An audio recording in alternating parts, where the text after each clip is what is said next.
referring primarily to relations with the other countries. Well, they're not really separable. That was, I think, one of William's. No, William has said the interconnectivity of the entire region. I would like to begin with, again, what he said about the partition, first of all. Because I've been working a little bit on that. I think 1947, August 15 was a very important day for us, though it was not equally important for several other small nationalities in the region. Geographically, it was very important because we were part of a wider landmass, and suddenly you become very landlocked.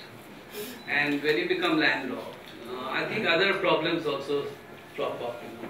And when I talk of the frontier or of the borderland or of security measures on the part of the government of India, the whole perspective changed. And even when it came to capital investment, building up of industries, I think there was a lot of second thought about whether it should be done in undivided Assam at that time, which was largely what is the Northeast today. So naturally, the question arose even in the Brahmaputra Valley, which had long centuries of interaction, cultural and otherwise, with the rest of the subcontinent. Questions arose as to whether we should look east or we should look west to India. And in many of the documents that you go through, documents produced by the United Liberation Front of Assam, the attempt is made to prove that yes, we are more South Asian than we are Indian. That tendency, as I said, it's again to be traced to the geographical developments that took place, that we are too far from India. But that reality didn't work out as far as parts of Northeast is concerned.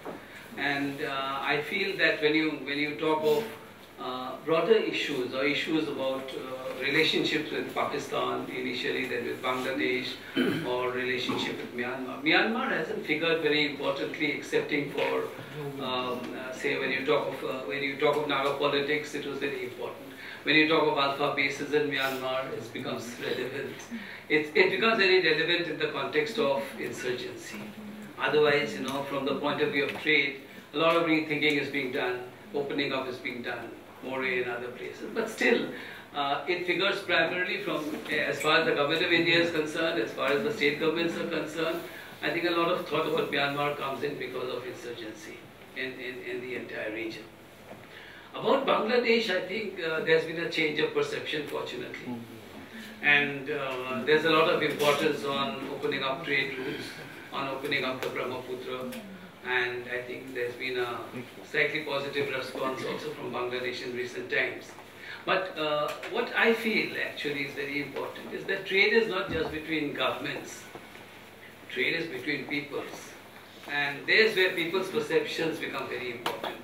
And the average perception of the average citizen in, I think, in the Northeast regarding Bangladeshi infiltration needs to be, changed. And that is where, I think some real hard homework needs to be done when you come to change of perceptions.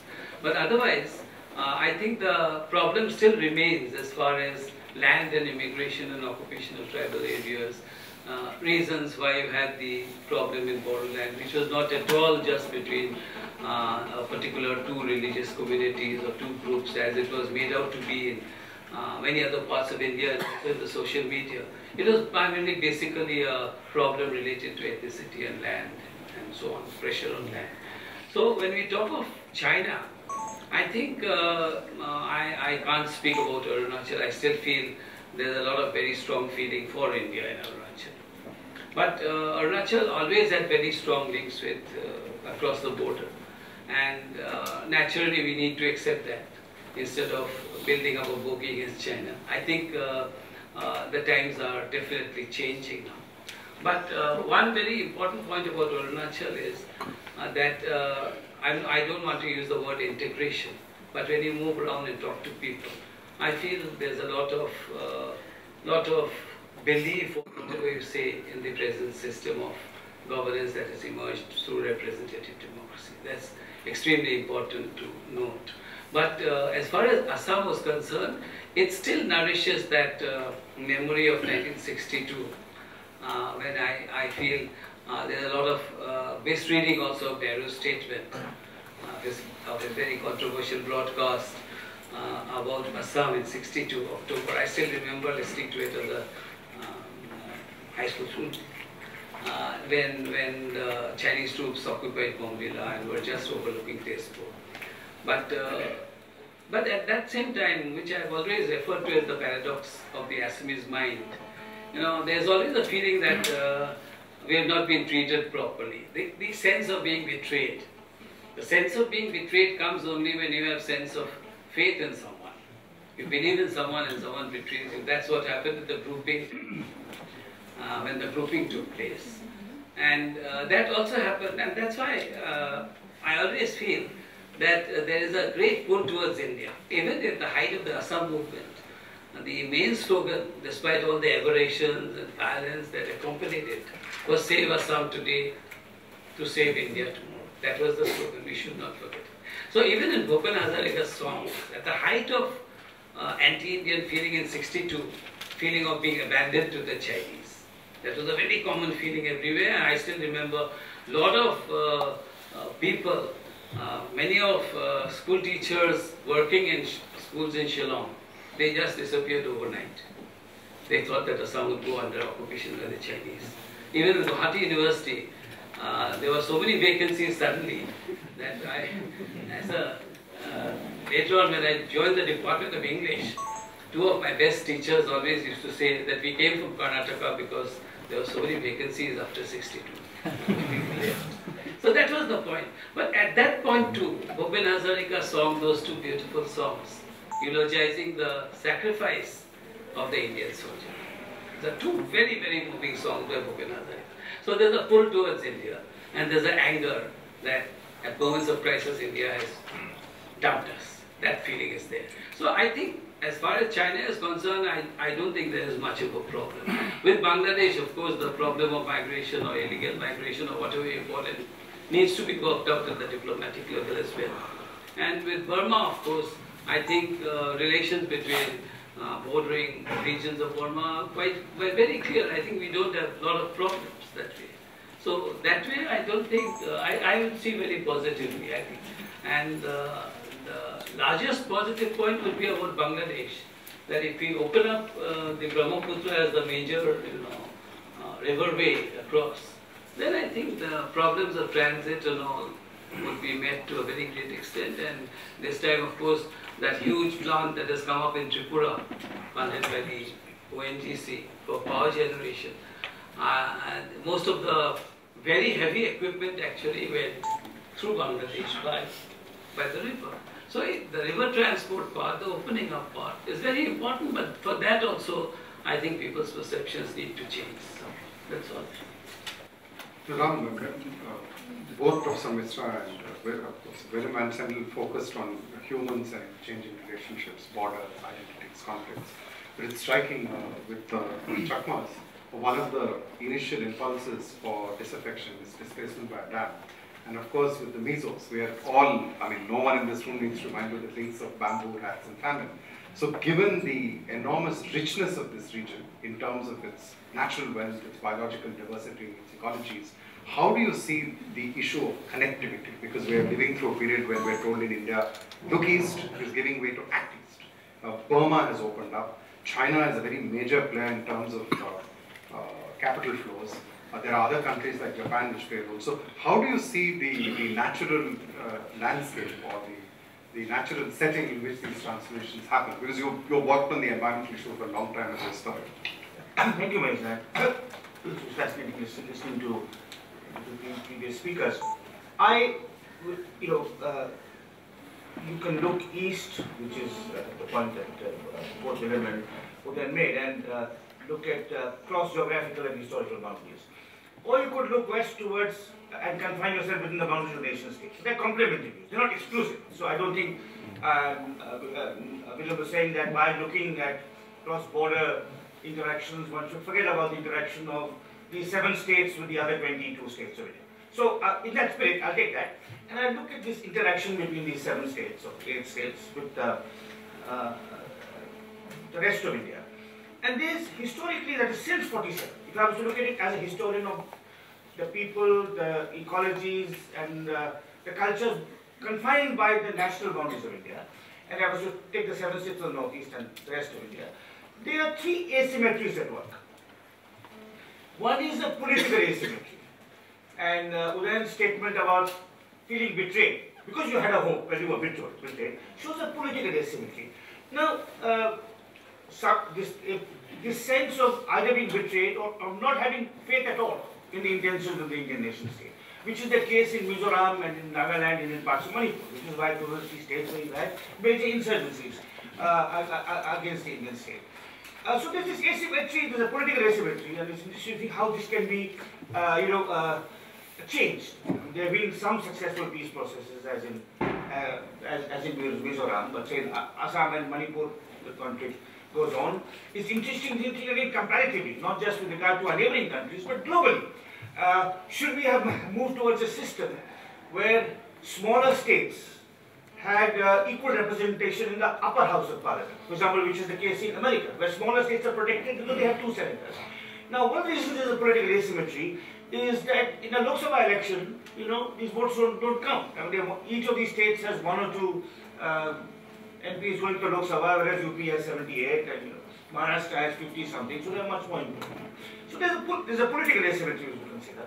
Then there's the cultural asymmetry, which is to do with misrecognition, condescension, a patronizing attitude towards people from the northeast, as manifested most recently in the manifesto of a leading party in Delhi. But it's much wider than that. It's not just one party. It's all parties. It's the sense that they're different from us.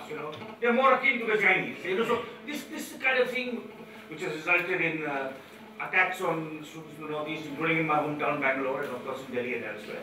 And it's a major issue that needs to be tackled. So there's the political asymmetry, there's the cultural asymmetry. And I'm going to come in the end to what Mahesh alluded at, the ecology and natural landscape of the northeast, and argue that there's also resource asymmetry at work, where the northeast has been implicitly treated as a resource catchment for the rest of India. And this goes back to the 19th century. It's not only a post-colonial phenomenon, of course it's a colonial phenomenon. You have the forests of Assam, then of course tea, displacement of people and destruction of forests to cultivate tea, then you have oil, and of course post-47 this accelerates with coal, limestone, uranium, and most recently hydrogen. So this is I think something where you need to really look very seriously at, is the northeast being treated as a resource catchment for the rest of India? Is the Indian growth story, which is celebrated and talked about, partly dependent on massive exploitation of the resources of the northeast? And before I say a little more on this point, allow me to quote Gandhi, because yes, somewhere Gandhi has some relevant things to say about this. And I'm going to read 2 quotes from Gandhi. One is from December 1928, where Gandhi says, "God forbid that India should ever take to industrialization after the manner of the West." Now, I'd like to gloss the after the manner of the West. He's not saying India should not take to industrialization. He's saying, God forbid that India take to industrialization the manner of the West. Then he says, the economic imperialism of England is keeping the world in chains today in 1928. England is a single tiny nation. If a nation of 300 million, this is what India was in 1928, takes to similar exploitation, it will strip the world bare like locusts. Now this is Gandhi in 1928. And at the same time, he said in another speech, he said, to make India like England and America is to find some other races and places of the earth for exploitation. To make India like England and America is to find some other races and places for exploitation. But since the Western nations have already divided the known races outside Europe for exploitation, and there are no new worlds to conquer, what can be the fate of India trying to ape the West? Now, well, if you try to ape the West, and you adopt a similar capital-intensive, resource-intensive, energy model of industrialization, you have to find new worlds to conquer. I mean, if you look at China, they found Tibet, they found Xinjiang, they have moved into Africa.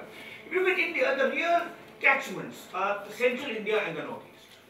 And these are also both conflict zones. Now, in central India, the conflict is directly being caused from the 19th century. In central India, which is the Adivasi belt of central India, which is a region I know much better than I know the northeast, there have been three waves of exploitation. It was first forests, then it was dams, and then finally it was mines. And there have been, the major tribal rebellions in the 19th century, early 20th century were forests. Then you had issue of dams, the Narmada Andolan, and now of course you have the whole mining question. I mean, in Orissa, for example, arguably, there were no Naxalites till the mining boom. In Orissa, and now of course you have several districts that are disturbed and so on. So I think this is a question, there's a history of misunderstanding, misrecognition and conflict between the northeast and the rest of India, based on political and cultural asymmetry. And now you may have a resource asymmetry which has the potential for accelerating. So I'm flagging this. One of the few Indian politicians to recognize this was Jairam Ramesh when he was Environment Minister. And he attended a meeting in Guwahati on large dams and the implications, and he made a statement and he wrote to the Prime Minister. And following this, there were a series of attacks on him in the Indian press, even suggesting that he was consciously or unconsciously an agent of China. Now, this is extraordinarily disturbing. Now, part of it is just plain ignorance, part of it is xenophobia, part of it is corporate control of media, but part of it is ignorance. Ignorance in that the sense that we can ape Western models of industrialization. The West has done it, we have done it, and we want to, and naturally, people who are poor want to become middle class, people who are middle class want to become rich, people who ride cycles want to ride motorbikes, people who ride motorbikes want to ride cars, and we did, of course, safe housing, clean drinking water. They are aspects of development which everyone in India needs. But the choice is sometimes falsely posed between keeping people allegedly as museum pieces in a zoo. Tribals, you want to make them in a zoo, or allowing them to join the great Indian dream. But the great Indian middle class dream may in fact be a utopia, a fantasy, an unachievable dream. And I think in the case of the Northeast, the political asymmetry and the cultural asymmetry, which has led to misrecognition, misunderstanding, conflict, if it is intensified by resource asymmetry, this is a major question which certainly not just the decision making of people, but the Indian media has, and perhaps even Indian intellectuals have not paid adequate attention. I mean, if you look at, of course, it has many costs. I mean, if you look at Arunachal, which Udayon mentioned, and Arunachal is the state in the northeast I have the most second-hand knowledge of, because I wrote a biography of Mahesh who spent many years in Arunachal. But if you look at the cultural and aesthetic costs of development, so-called development in Arunachal, they're visible, and of course economic and political costs will also follow. So I think these are questions which I hope are taken seriously, are reflected upon. The factories of Bangalore and Bombay will be running on power from Arunachal, but is any of the power reaching the villagers there? Is there real distribution of benefits from... So again, the last point I'd like to make, since I invoke Elwin. Elwin was mistakenly called an isolationist. And he wrote a famous rebuttal to this in the 1940s, which was called, "Do we really want to keep people in a zoo?" And I think the important thing is, as again, if I may invoke Elwin, if you look at his philosophy for Nefa, where you argue that that people must be allowed to retain their rights over land, over forest. Udayon talked about forest conflicts. They must be granted the right to develop too, but not at the cost of their ecology, their culture and tradition, and at a pace and with enough political control over the process of development, which the asymmetry in our political system currently doesn't allow. You talked about conflict quite significantly and its interrelations. I just want to flip the question because I'm very struck that the Mizo Accord dates to 87. The Naga peace process, that's the word normally used, will soon complete 20 years. There's even a dialogue with Ulfa. We have not seen a similar kind of breakthrough in Burma, but it's widely expected that because the Burmese political system is at least moving towards engagement rather than repression of democratic elements, we may see such changes there. So given this, I mean, how does your view of the nation state play out? Are nation states capable of being more rather than less accommodating? Or is this not really accommodation? Is it simply playing for time? How do you see this? Because when one looks back, 20, 30 years is a very brief moment historically. But for the people living through it, I was just thinking of, because you talked about these camps and how if someone spent 20 years in the armed conflict in the jungle and has been in peace talks for 20 years, presumably they are also changing as people. It's not just the people, the bureaucracy or the politicians on the other side of the table. So how do you see this? Do you see these nation states, and you refer to Bangladesh, Burma, India, do you think they can be more accommodating or can be more open? And needless to say, while these processes of dialogue may not directly link to the neighboring state, it does help. So I'm sure that India, Bangladesh having better relations creates a better situation for dialogue, etc., etc. I actually want to pick up on what Udayan's been speaking on, because you have essentially these accords are good examples of manufactured concept. Where small groups of people have been meeting to find a common agenda, something that they can each can be comfortable with, or not too uncomfortable with, And I'm reminded of one of the scholars in the morning session. He was presenting, Jayanta Tamule, he was presenting this story from Eastern Kiris, A Village Remembers, where the underground group has come to an agreement. And a village woman talks to these guys who surrendered and come over ground and says to them, when you asked for food, I fed you. When you asked for my son, I sent him to the jungle. When you've come to this, did you ask me anything? So, and if you look at all the accords that have been signed and re-signed and redesigned and rebuilt or broken, none of them are based on any fundamental research.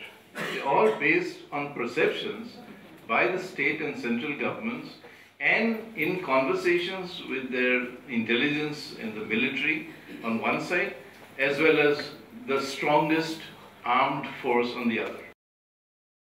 So there is very little in terms of real negotiations that takes place on real issues. And again, a part of the manufactured consent means the arms are never truly surrendered and arms are never decommissioned. So you have the Northeast, which is, you can call it the graveyard of accords or a place where accords are plentiful, but the scale of weaponry that exists now is far larger than ever existed in perhaps in its history.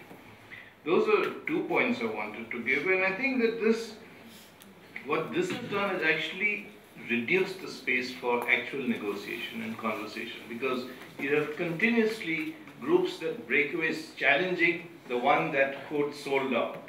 So the perception of who is the authentic, who speaks for the people. They speak for nobody except for themselves, the armed groups, because nobody's actually asked them to do this.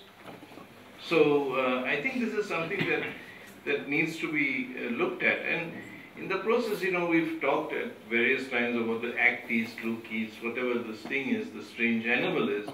A Burmese friend was saying the other day, you've been looking for 20 years. Now you know what we look like. We know what you look like. It's time to do something. But can you have such a policy which is premised on an open society, which is premised on the fact that you need development, when you're raising 50 battalions to police the Manipur border which you're going to fence? That means a cost, according to an army person, it's going to cost 15,000 crores. So what are you actually saying? What are you trying to do? Are you going to have a lookies policy? Or are you going to create a situation where essentially people live within borders and are controlled within borders? It raises another point, which is that and I'll close here, which is that will anybody in his right mind come to an area like the Northeast to invest anything? I mean, you have, by the government's own admission, it's been disturbed for 50 years. You'll have an advertisement on television saying paradise or not. Oh yeah, you've got the Armed Forces Special Powers Act, the Listed Act, the Indian Army, the PSF, you know, name it, you've got it there. So who's going to buy that? Ram, I want to tie these together for you in a different. I was just wondering, you know, what very senior historian who's very distinguished, I won't name off record, one day said in passing conversation with India and the United States are unique. India has not had a full-scale war in its territory since the 1850s, and the US hasn't since the 1860s. So you look at large nation states, particularly, you know, if you look at Russia, China, they're not comparable. This is strictly speaking not true. We now know from new emerging work on the Second World War that not only is a lot of it fought in war, it has huge implications for the Indian economy, Indian polity, culture, society, and nowhere more clearly than in the Northeast. And it does occur to me that, you know, you spoke of shadow of partition, but if you look at, you know, those two fat books, Forgotten Wars, Forgotten Armies, you sort of plow through them carefully. There are two things clearly happening during the Second World War.